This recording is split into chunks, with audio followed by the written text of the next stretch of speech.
So he carried me away in the spirit into the wilderness, and I saw a woman sitting on a scarlet beast, which is full of names of blasphemy, having 7 heads and 10 horns. The woman was arrayed in purple and scarlet, and adorned with gold and precious stones and pearls, having in her hand a golden cup full of abominations and filthiness of her fornication. And on her forehead a name was written, Mystery, Babylon the Great, the mother of harlots and of the abominations of the earth. I saw the woman drunk with the blood of the saints and with the blood of the martyrs of Jesus. And when I saw her, I marveled with great amazement. So this was the vision that the Apostle John saw.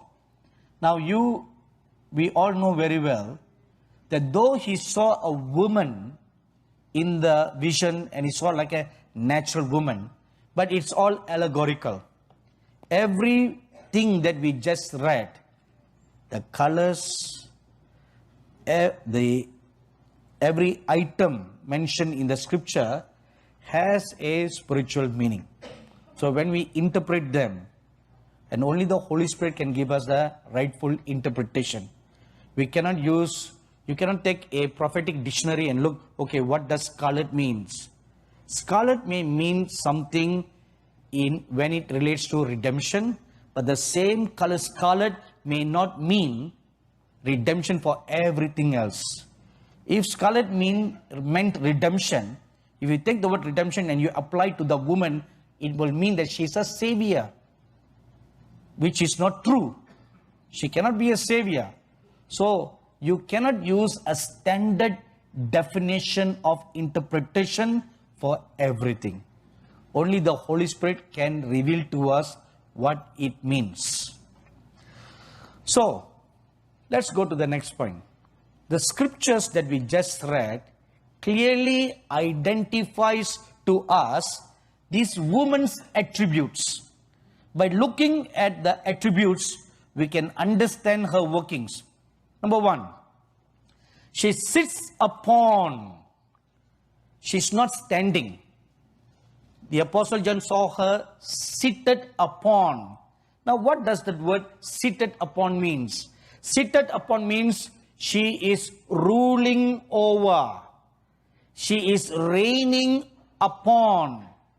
Similarly, you will read of when the Lord Jesus Christ ascended to heaven, he came and sat by the right hand of God.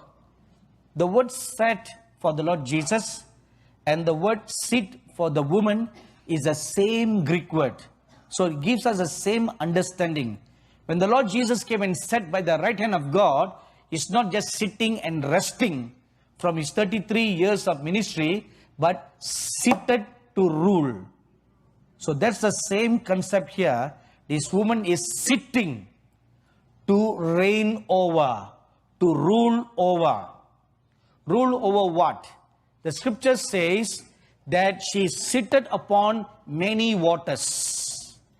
And the angel gives the Apostle John the interpretation that the waters are not just many peoples, but many peoples, many nations, and many people groups, many languages. So which means this woman or this authority covers a vast extent of the nations of the world. She's not just a ruling spirit over one nation. She's seated and ruling over vast territories, many nations. And Jeremiah chapter 44 verses 17 to 19 calls her the Queen of Heaven. So that's the title given to her. Number 2, this woman is seen seated on a beast. And the beast is colored scarlet. And the beast is a very strange looking beast. It has 7 heads and 10 horns. Now that's another strange number. 1 head should have 1 horn. Am I right? unicorn.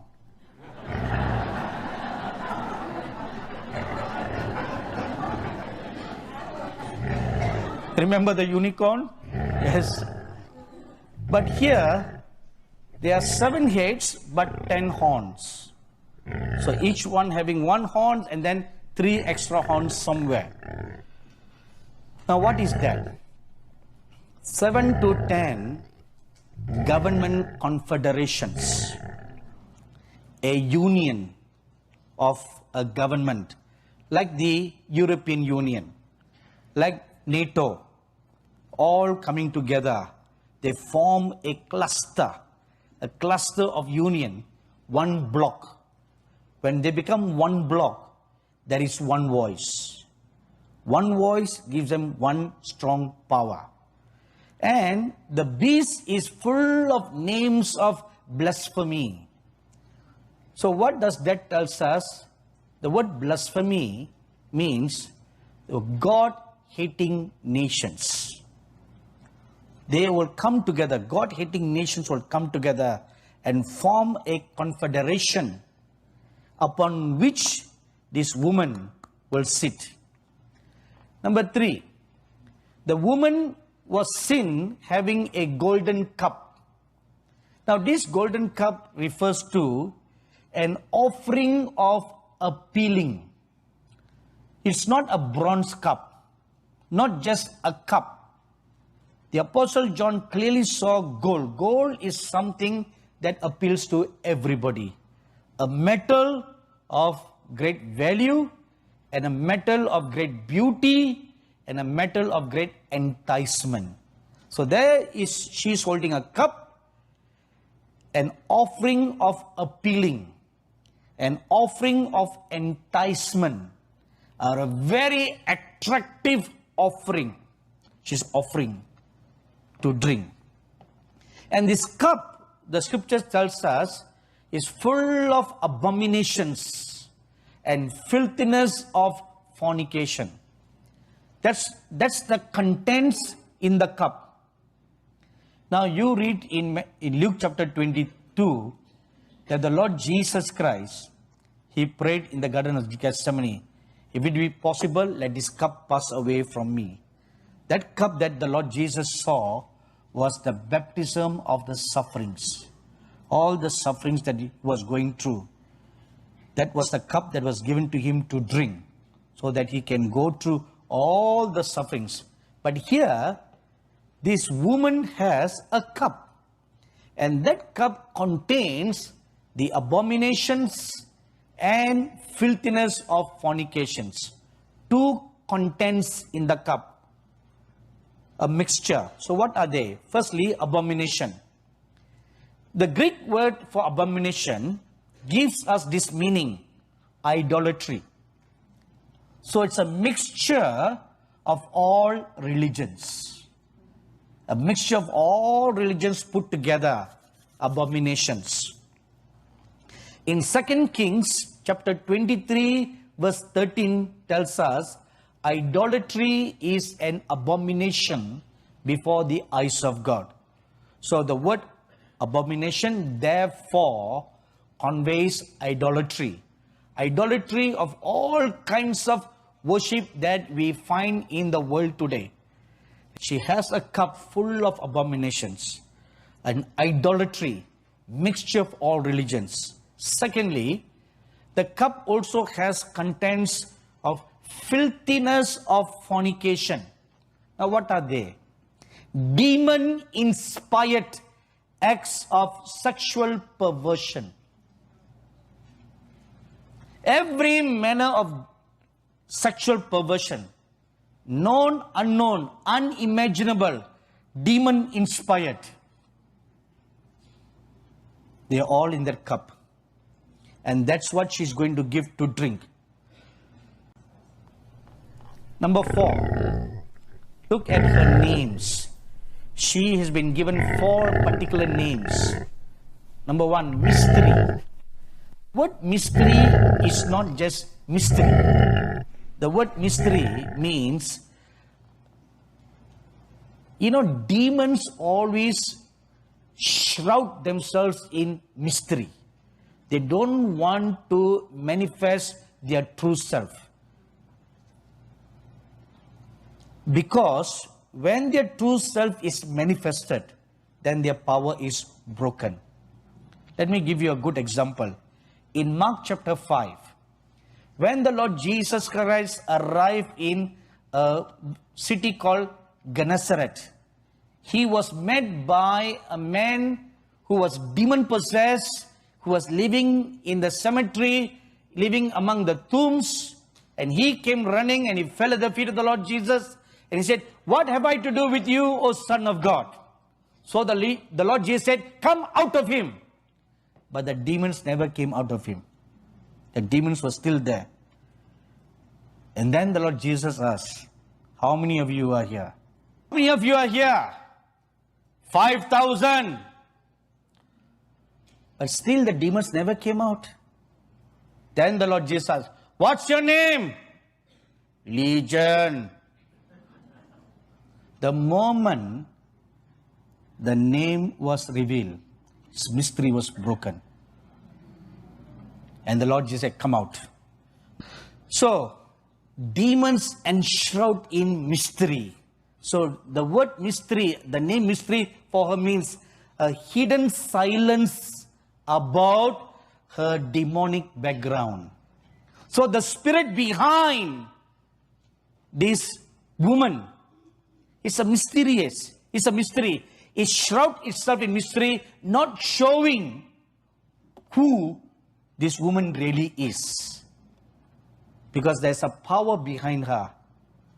Secondly, she is called Babylon the Great. Why called Babylon the Great? Why not just simply called Babylon? Why Babylon the Great?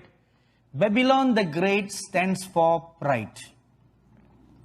In Daniel chapter 4 verse 30, we read King Nebuchadnezzar saying like this, "The great Babylon that I have made." Pride. So this woman is full of pride. Number 3, she's a mother of harlots. What does that mean? She is an initiator, instigator, and chief of all sexual perversion. Mother of harlots. Every kind of harlotry, every kind of sexual perversion, she's a mother, meaning she gives birth to it. She mothers, she encourages, she nurtures. Finally, she's called the abominations of earth. That's another name given to her, meaning she has given birth to idolatrous religious practices all over the world. She is the one behind all that you find on this world. Every manner of false religions that promotes idolatry or that has idolatry, she is the mother of all abominations. And the next thing that we know about her, the fifth thing is, she's drunk with the blood of Christians. She's not drinking. Now, please mark that. The Apostle John did not see her drinking. He says she's drunk already. That means she was in the habit of doing such a thing in the past, and she will do it again in the future. What does she do? She is a persecutor and murderer of believers. We read in 1 Kings chapter 18 verse 4, chapter 19 verse 2, and 2 Kings chapter 9 verse 7 that Jezebel did that. She killed the prophets and she drank their blood and offered those blood as sacrifices on the altar for Baal and for Ashtaroth. If you read Revelation chapter 2 concerning the church of Pergamon, the Lord Jesus tells John, "Have you considered my servant Antipas, my faithful martyr?" And in the same church of Pergamon, There's also a thing called the altar of Satan.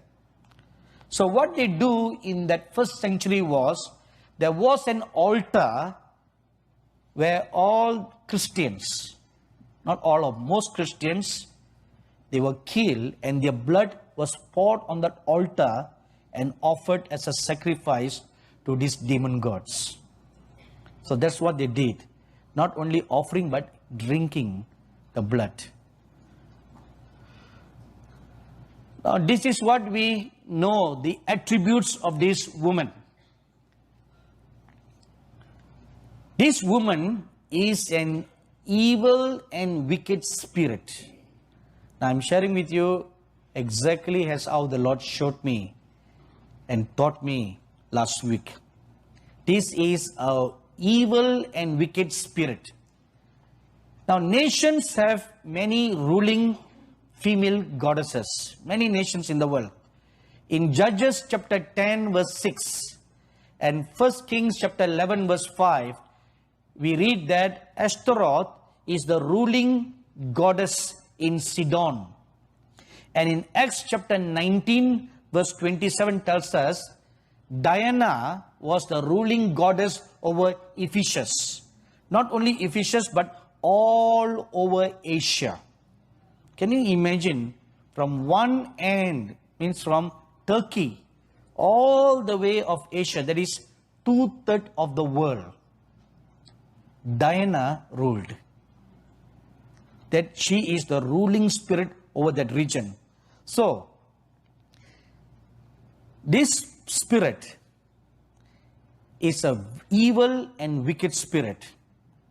She was the reigning deity of ancient Babylon. The ancient Babylons worshipped her, and she was the chief goddess.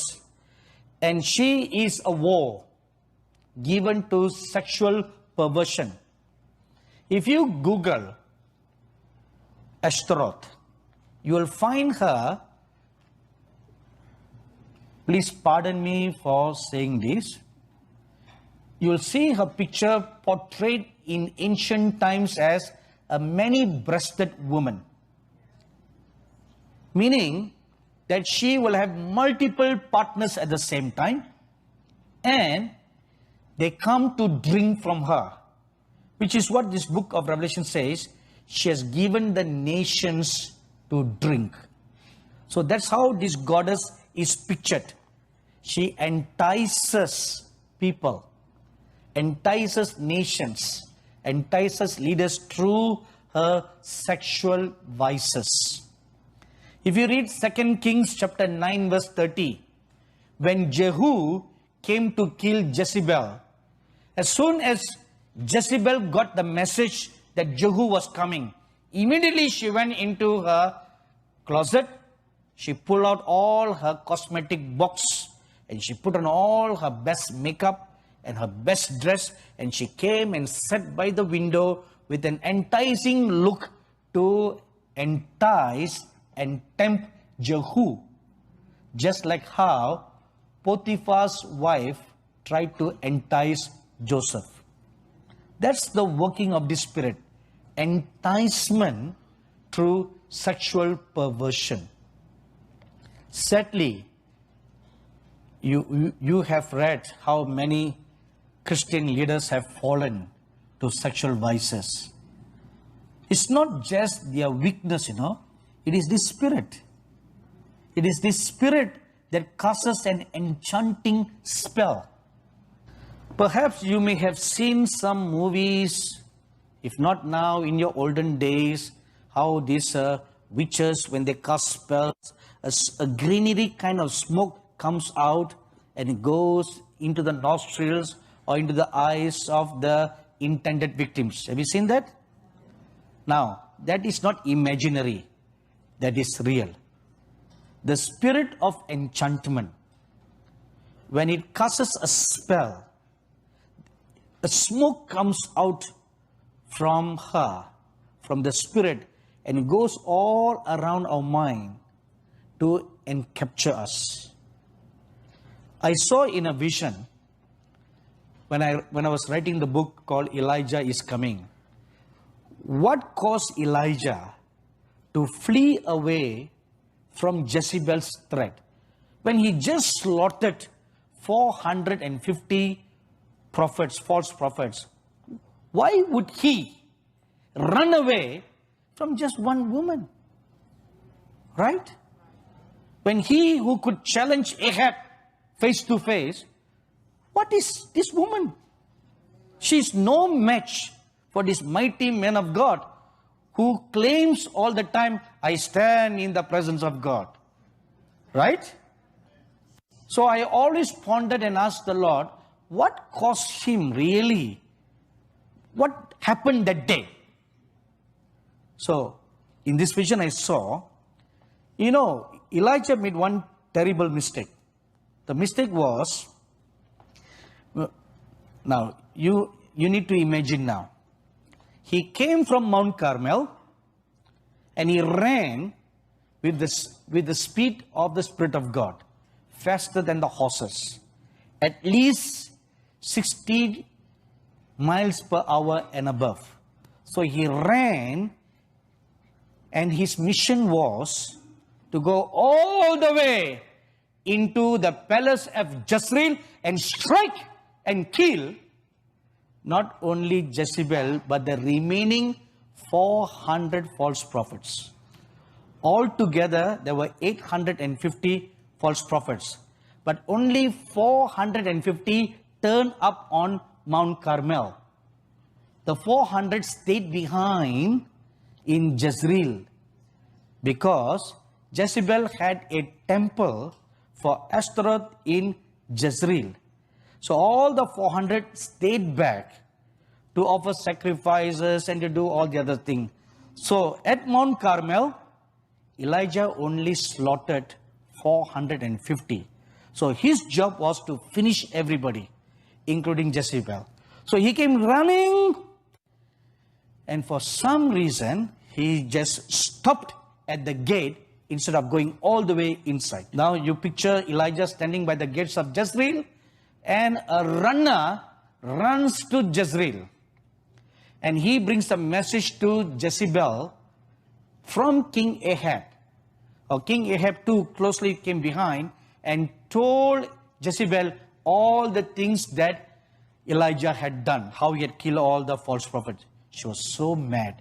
And she went straight to the temple of Ashtaroth, and she made a vow before her God that today, this time tomorrow, I will offer Elijah's blood as a sacrifice. I will present his head and offer his blood as a sacrifice. And she wrote a letter. This time tomorrow, your head will be in my hands. So she sent the letter through a runner. When Elijah opened the scroll, I saw a spirit like an enchanting smoke came over him and bounded him with fear. That's why he ran away for his life. It just bounded him all over with fear and intimidation. And the Spirit of the Lord departed. The zeal of the Lord departed. You see, he should not have lingered at the palace gate. That's not his job. He should have run right in and killed her.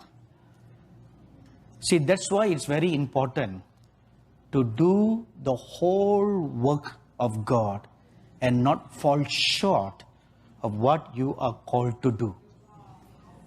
When you do the work of God, do it 100%, not 50%. And then leave the other 50% for tomorrow. No. Now, through her enchantments, she have brought down the mighty.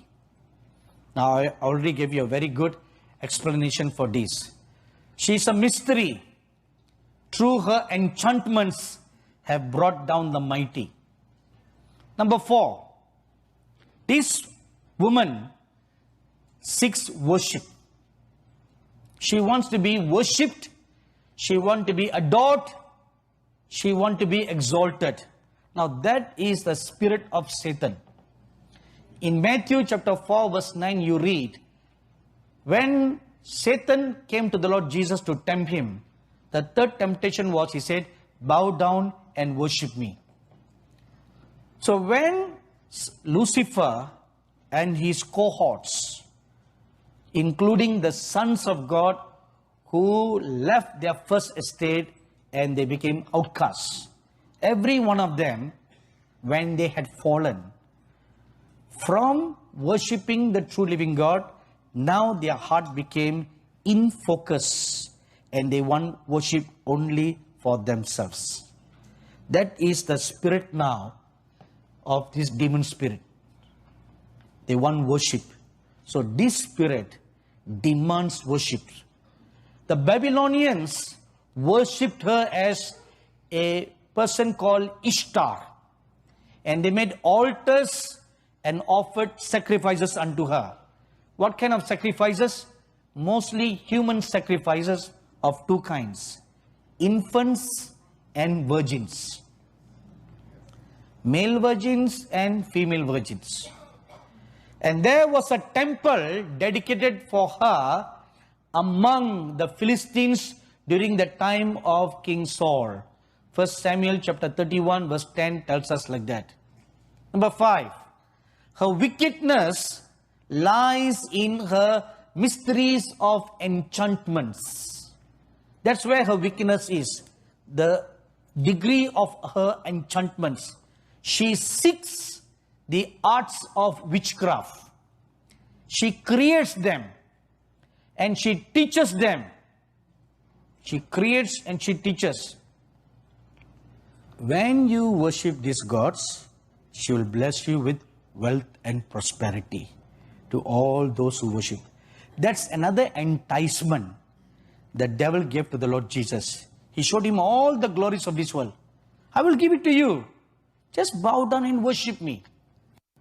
So that's what she does. She is a master business strategist. So who is this spirit? She is called Ashtaroth. That is the woman that you see in Revelation chapter 17. The mystery Babylon is none other than Ashtaroth herself. The word Ashtaroth is first mentioned in 1 Kings chapter 11 verse 5 and 2 Kings chapter 23 verse 13. King Solomon was the first king of Israel who went after worshipping Ashtaroth. So not only he worshipped her, he set up altars and temples for Ashtaroth all over Israel, incurring the wrath of God.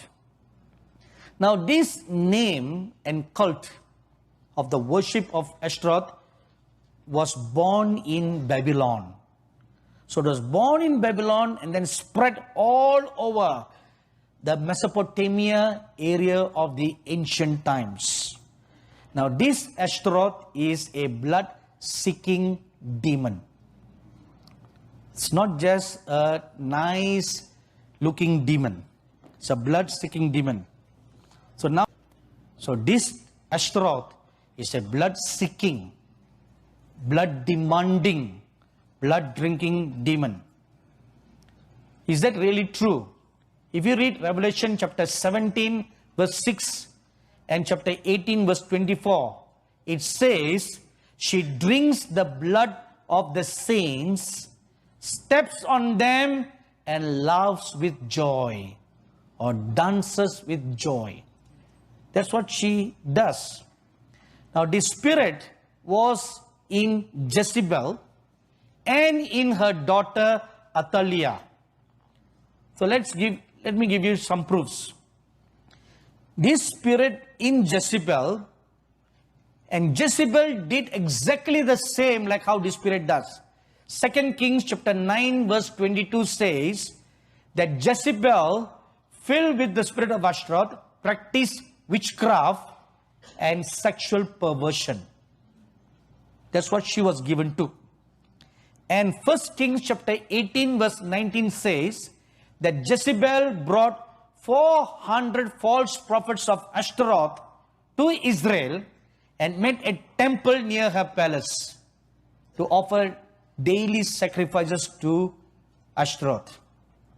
And 2 Kings chapter 11 verse 1 says, Athaliah, like her mother Jezebel, killed the king's sons, so that none of the true royal blood who are loyal to Jehovah God will remain. But God always protects his righteous one. So she killed everyone except one. Joash was protected. So that's what this spirit does. She also resides and rules all those government leaders who seek the blood of the saints. Every government leaders who persecute Christians, who kills them, they are motivated and they work because of this spirit. Now when Saul, because he was very, very prideful, fell away from grace, when he died, the Philistines cut his head and took his armor and they put in the temple of Ashtaroth. 1 Samuel chapter 31 verse 10. What does this show us? If you fall away from grace, you become a slave to this spirit. This spirit will rule over you. She has stolen your anointing, the cutting of the head, taking away of the armor, stealing of the anointing of the Lord. These two things. Number one, she will arise and reign for a season. So beware of her. She will arise and reign for a season. Revelation chapter 17 verse 13 and 17. Number two, come out of her. Come out of her. Revelation chapter 18 verse 4. 1 Samuel chapter 7 verse 3. The rise of the LGBTQ people demanding rights of recognition is to prepare the way for this woman to come. You know, I've always wondered, for the past 2 years, I've wondered and I prayed, why suddenly this particular group of people, they're not majority, a very small minority, cannot even be considered minority, right? In percentage wise must be very, very small. Why is it that suddenly they have risen up like a mighty power and they are voicing all over the world, wanting, not just wanting, but demanding rights of recognition? Why? I was wondering why. It's to wonder, no? It was then the Lord gave me the answer. The rise of this is to prepare the way for this spirit to come. They are closely related. They are closely related. The gay, the lesbians, the transgenders, the Q, the R, the T, the S, whatever letters you want to put there.